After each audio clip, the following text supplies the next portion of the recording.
how can we choose joy over resentment after my father's affair with my wife's mother has complicated our relationships? Wow. Yep. You said that. Do you ever watch the show Dexter? A couple times, yeah. Yeah, I think you're that guy. You just said that so chill. How do we choose joy over resentment after our parents blew our lives to smithereens? Yep. It's we're kind of that couple that, we kind of have that nervous laughter going anytime something crazy happens, Yeah, that's me. My wife it gets real quiet and I laugh, and so it's made for not super fun over the years. Okay, it's not about me. Yeah, man. So I got so many questions. You just talk and I'll interrupt you. Go for it. Okay. So my wife and I have known each other for about 7 years. We started out as kind of casual acquaintances. We met at the church that I grew up at. So we met through church, and then about 4 years ago, we had a family member of mine pass away unexpectedly, and it was kind of a big shock. And so my wife, at the time, of course, we were just friends. She was at the funeral, and to me that meant the world, because it was, she didn't actually know my family member. She just was there because she knew I was hurting, So what that made me do is, the wheel started kind of turning that, hey, if she's there for me in my low moments and we're just friends, how much more is she going to be there for me in the hard times if we're together? You know what I mean? Oh yeah. The funeral love connection, right? It happens all the time, right? Not really, but in this case, yes. Yeah. So, that proved to be a little bit of an understatement as the next couple years unfolded. But so basically, as we fast forward a few months, my dad was volunteering at that church that I grew up at, and her mom got a job there. So she became employed. And so, the next few months went really well. My wife and I had, a really, really great relationship. Everything was, and we still have a really great relationship. But, as time kind of went on, we started kind of noticing. Hold on. When did y'all get married? So we got married about a year and a half ago. Okay. All right. So like 4 years ago, you're at a funeral. You're like, I know I'm sad, but man, she's really pretty. And she's like, man, I'm going to go support him, but he's kind of hot. And then y'all dated for a year and a half and then got married? So we dated for about a year and a half. We were dating for about a year and a half when all this kind of went down. Okay. So y'all were not married yet? We were not. We were not. Okay. All right. So y'all are dating. It's pretty serious. Mm-hmm. And then is your dad married at the time?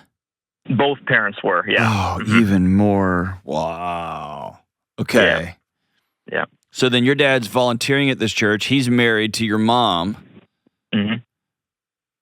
Lily, your mom rolls into town and gets a job at this church.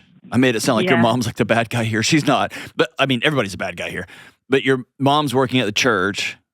Is she married to your dad? Yeah. Even now, they're still married. Even more awesome. And so then what happens? Yeah, so about a year and a half into us dating, their relationship, they meaning my dad, her mom, kind of got, real close. And so we all kind of started noticing something was off.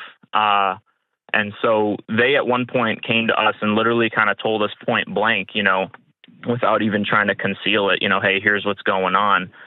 And at first it was just, what in the world, this is totally just, it's kind of like a middle finger to us a little bit, Dude, this is the double bird. This is both hands. This is like, oh yeah.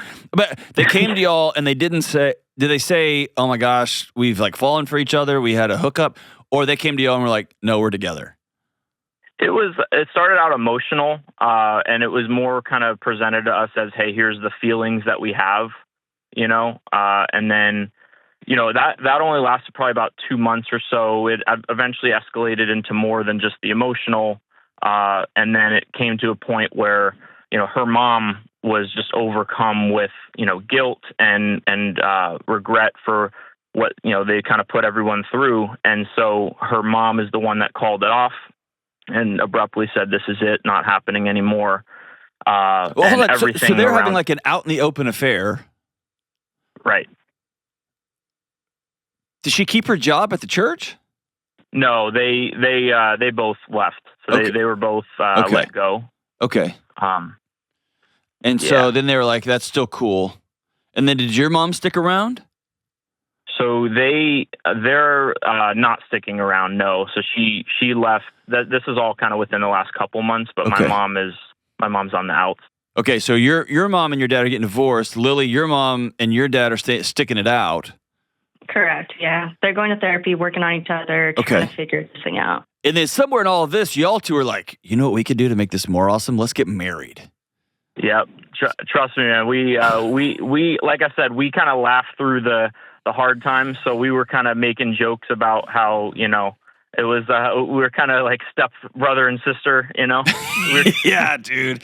You got to, man. You gotta laugh through it, I guess, All right. So again, I don't get surprised very often, but this is a new one. So congratulations on that.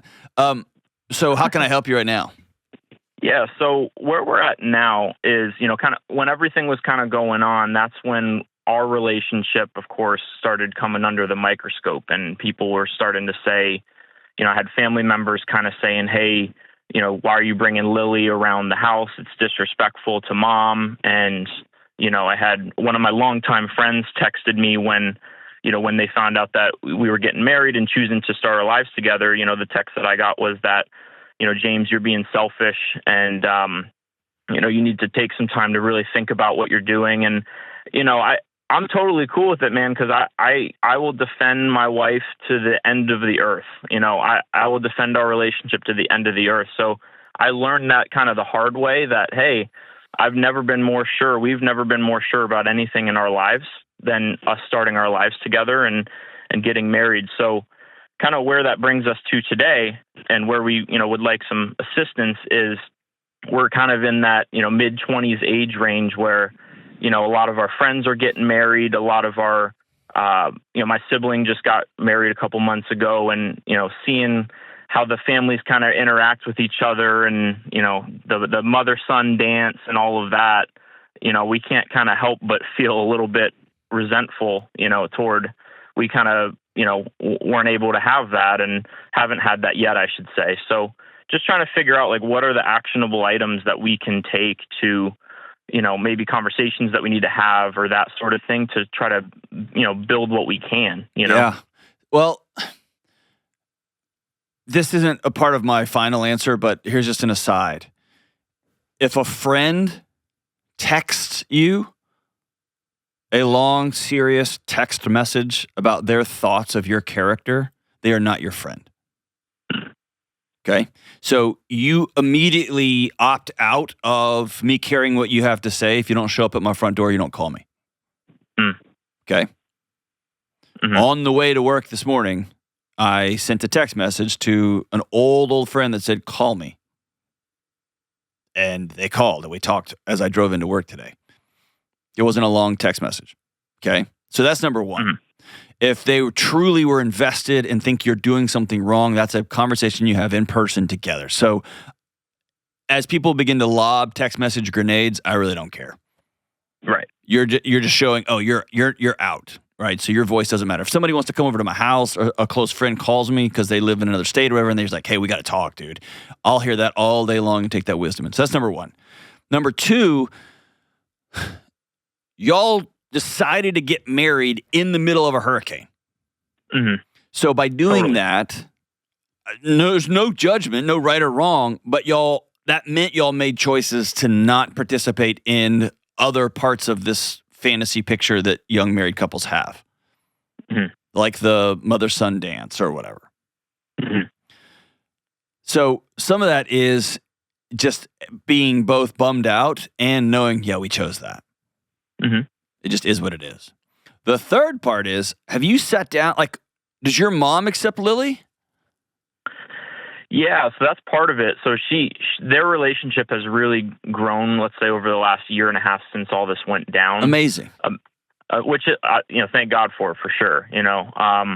and a lot of like kind of when all was going down, there were times where, I would say things to my family like, hey, Lily doesn't feel like you guys like her. She doesn't feel accepted by you guys. And kind of the answer that I got back was, well, I see why she'd feel that way. You know what I mean? And it was kind of, well, I would think it'd be more of a, no, why would she think that? That sort of thing. But they have grown a lot, like, let's say, over the last few months. Well, I'll give them credit. They were like, no, we're actively excluding her. Of course she feels that way, right? So at least they didn't try to gaslight you and make you feel crazy.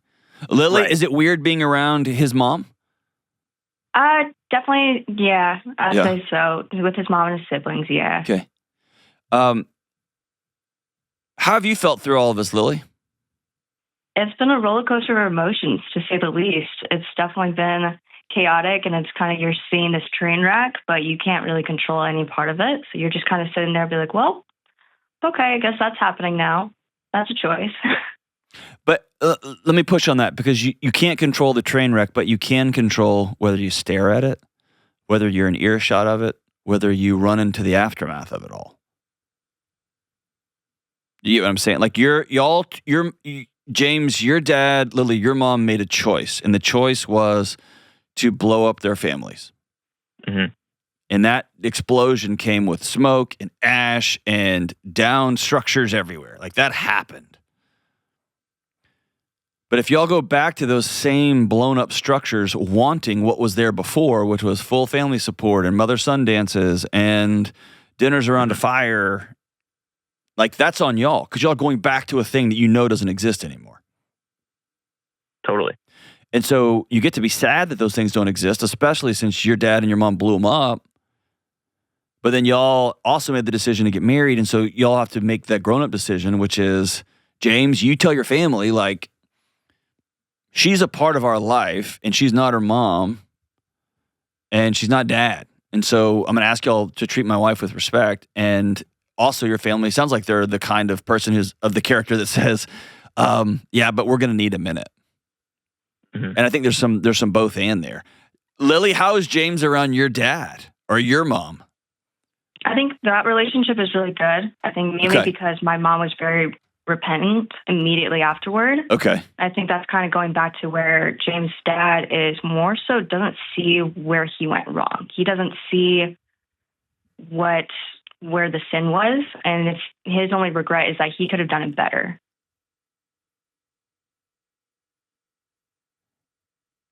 What? Correct. So that's the hard part, where we deal with resentment, because it's how can we move on from something that you don't see is wrong in the first place? Yeah, but guys, I would not. He has cashed out his vote in my life.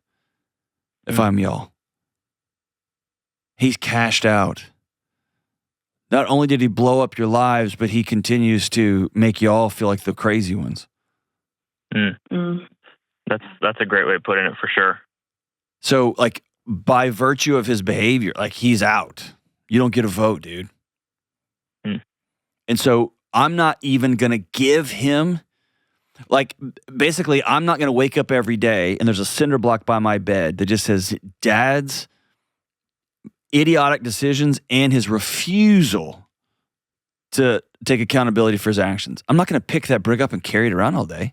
Forget that. I'm not carrying that. And I get to be sad. I get to be sad that he blew everything up, and then I've got to live in the aftermath of it all.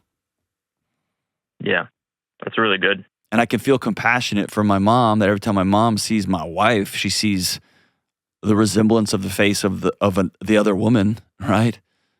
Yeah. I mean, all that's true. And I would still think it's right to ask your family members to act like adults and treat Lily with dignity and respect, and to treat her as a separate entity than her mom. Totally. And I don't know how, I mean, maybe y'all can navigate this. I think it's worth a conversation at some point that, hey, there will come a day in our life when we have a new kid or whatever, you're going to see this woman again, Mom. Yeah. Well, that's part of the irony too, Dr. John, is, when it was all kind of happening, my mom kind of shared with me that, she kind of went to therapy, and, the person that she was talking with kind of told her, hey, well, the good news is, you're not going to ever have to see her again. And I was kind of like, listen, doctor, you're the doctor here. I'm not a psychology expert whatsoever, but I'm telling you right now, that was probably not the best advice. Well, you were like, hold my beer, Mom. I can make this weird for us all. I'm going to marry her. Yeah. No, I mean, here's the deal. Your mom doesn't want the world she's living in either. Mm-hmm. And yet here she is. Your brothers and sisters don't want that world because they all had visions of bringing their grandkids around the fire at Thanksgiving, and now that's over. Mm-hmm. And there's nothing worse than finding out your dad was dishonest, or he's a gaslighter, or he's just a person that lacks integrity, and you start to look throughout your life and you see remnants of that. You see images and shadows of that throughout your entire childhood, and it makes you doubt everything. Yeah, that's really true, because one of the things I was going to mention is, growing up, my dad was kind of my coach. He would always coach me in basketball or whatever it was. And, he would always tell me growing up, hey, don't ever quit, don't ever give up. And I actually confronted him on that when this was all going down. I said, hey, growing up, you kind of told me, hey, I'm not ever to quit. I guess that only applied to me. You know what I mean? Mm-hmm. And those are the hard things, to your point, that I've had to deal with, of kind of going back and kind of replaying things over and over. You know what I mean? Let me ask you this. You confronted him with that. Did that feel good when you said that? Not really. Okay. I want that to be lesson A, B, and C. The imaginary conversations you have in your head with him, mm-hmm. they're only seeking to make you crazy. Mm-hmm. And if you actually have those big reveal conversations, those big moments in real life, you'll see a sad old man. Yeah. And you'll realize, oh, dude, I just got down in the mud and threw mud at him, and now I'm completely covered in mud and crap myself. Yeah. And so the best I can tell you is y'all both write a letter to each one of your parents and don't ever send it. Maybe read it to each other. Mm-hmm. But really what we're doing is we're having a miniature funeral to what we wanted things to be. Mm. We're going to have a ceremony that we can point to the ground. This is the day I officially called it. My dad's lost his influence on my life. He cashed out. And then you, Brother James, have to go be intentional about, you've got to go be intentional about finding other men in your life that you can trust. And Lily, you opted into this marriage. And so you're going to have to opt into knowing you're going to tense up every time you go over to the house for a season. My hope is that, James, your mom continues to be super mature and grown up and compassionate, and your brothers and sisters come around. And also, it's going to be awkward for a while, and both of those things are true. And vice versa, James. When you go over and you shake her dad's hand, and he looks at you and is like, your dad's the one that almost blew my life. Like, there's just going to be some inherent awkwardness and some discomfort. And so I think the joy is doing the next right thing. And I think the resentment is, dude, I'm not even going to, this is going to sound kind of arrogant. I'm not going to give my dad I don't want you to give your dad even the dignity of allowing you to feel resentful. You get no votes. I'm just going to be pissed off that you blew it up, and then I'm going to go do the next right thing. And the next right thing in this situation is creating those moments on your own. I want y'all to create what you want Thanksgiving to look like, and then y'all make it happen. And if you invite your brothers and sisters and your mom to your Thanksgiving and only 2 of them show up, that they're still going through struggles, that's fine. That's not on you guys. And we're going to be sad. And then we're going to go have a good time at Thanksgiving the best we can. Then we're going to go to the next one. We're going to go to the next one. But what we're not going to do is we're not going to sit around and be victims in this deal.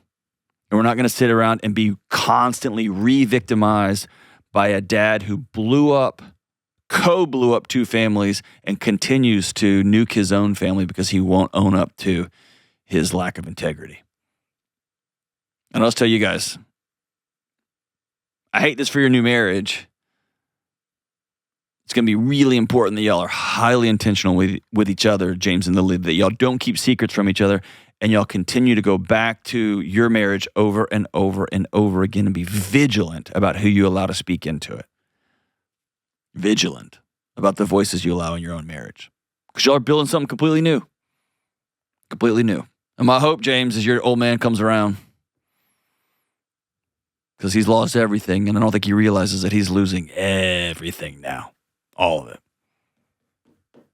In the process, you two hang on to your dignity and your character and your respect and go make an amazing marriage.